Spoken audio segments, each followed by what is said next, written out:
میں بہت شکر گزار ہوں پروفیسر مفتی منیب الرحمن صاحب آپ کا اور مفتی محمد عثمان یار خان صاحب آپ کا. آپ دونوں شخصیات عالم اور عالم میں تشریف لائیں اور ایک بہت ہی مطلب یہ کہ کیٹیگورکلی اور بہت ہی کلیئر اسٹیٹمنٹ دیا ہے دونوں علماء کرام نے. میرا خیال ہے کہ سب کو یہ اسٹیٹمنٹ پہنچ گیا ہوگا کہ علماء کی طرف سے بلکہ جو بات سامنے آئی ہے وہ علماء کی نہیں ہے، دین کی بات ہے کہ کسی بھی عاقلہ اور بالغہ لڑکی کا زبردستی نکاح نہیں کیا جا سکتا.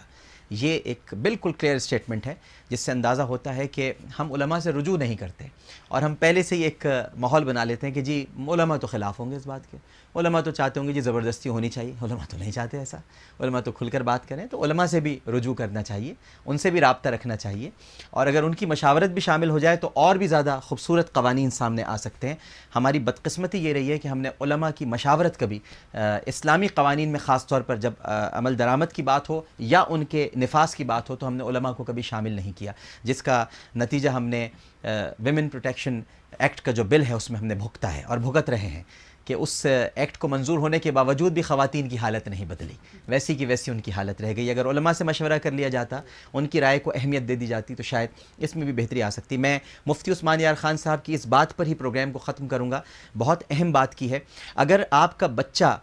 صرف نیٹ پر بیٹھا ہوا ہے اور وہ فیس بک پر ہے یا ٹویٹر پر ہے یا کسی اور سوشل نیٹ ورکنگ پروگرام کے اندر اپنے آپ کو اس نے انوالو کر رکھا ہے اور آپ بڑے فخر سے کہتے ہیں، ماں باپ سے میں مخاطب ہوں، کہ جی ہمارا بچہ کے تو کوئی دوستی نہیں ہے، ہمارا بچہ تو بس آتا ہے، اتنا معصوم ہے، سیدھا ہے کہ کمپیوٹر پر ہی رہتا ہے بس اور کچھ نہیں ہے، اور آپ اس میں خوش ہو جاتے ہیں. برائے مہربانی مفتی صاحب نے ایک بہت اہم نقطے کی طرف توجہ دلائی ہے کہ صرف خوش مت ہوں بلکہ اس کا جائزہ لیتے رہیں کہ وہ کمپیوٹر پر کیا کر رہا ہے، وہ کن سائٹس پر جا رہا ہے اور اس کی دلچسپی کا محور کون سی سائٹس ہیں اور وہ کیا دیکھ رہا ہے، وہ کون سی معلومات حاصل کر رہا ہے. لہٰذا انہوں نے ایک بات بتائی ہے اور یہ ایک دم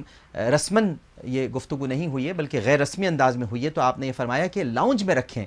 یعنی جہاں پر وہ آپ کا کمپیوٹر ہے، جہاں بچہ بیٹھتا ہے اسے لاؤنج میں ایسی جگہ پر جہاں آپ کی نگاہ پڑتی رہے. یہ بہت اہم بات کہی ہے مفتی صاحب نے، ایسے ہی کہہ گئے ہیں لیکن بڑی اہم بات کہہ گئے ہیں کہ یہ آپ نے اس ٹیلی ویژن کو، آپ ایسے ہی کہہ گئے تھے یہ بات مگر یہ بڑی اہم بات ہے، مسکرا رہے ہیں مفتی صاحب کہ لاؤنج میں ہونا چاہیے ٹیلی ویژن، یہ کمپیوٹر جہاں پر ماں باپ کی بڑی نگاہ پڑ رہی ہو کہ بچہ کیا کر رہا ہے. کیونکہ ہمارے یہاں تو کوئی انتظام ہی نہیں ہے، نہ ٹیلی ویژن پر ہے کہ ہم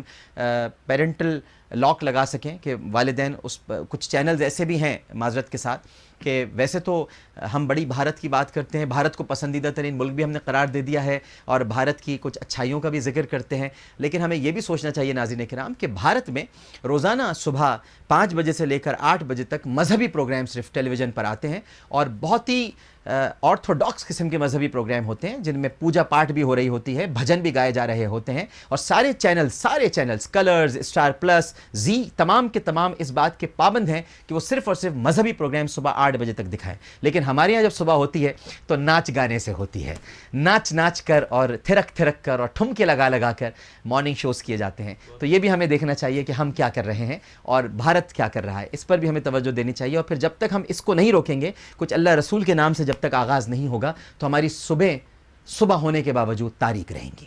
صبح تو ہو جائے گی لیکن تاریکی ہمارے اندر رہے گی. اللہم صلی علی سیدنا و مولانا محمد وعلی آلہ وصحبہ وبارک وسلم وصلی علیہ. اس کے ساتھ ہی عالم اور عالم سے عامر لیاقت حسین کو اجازت دیجیے. پروگرام پیش کرتے ہوئے کوئی غلطی، کوئی سہو تو اپنے رب کے حضور معافی کا خواستگار اور توبہ کا طلبگار ہوں اس اپنے پن کے ساتھ کہ اپنا بہت خیال رکھیے گا. اللہ حافظ.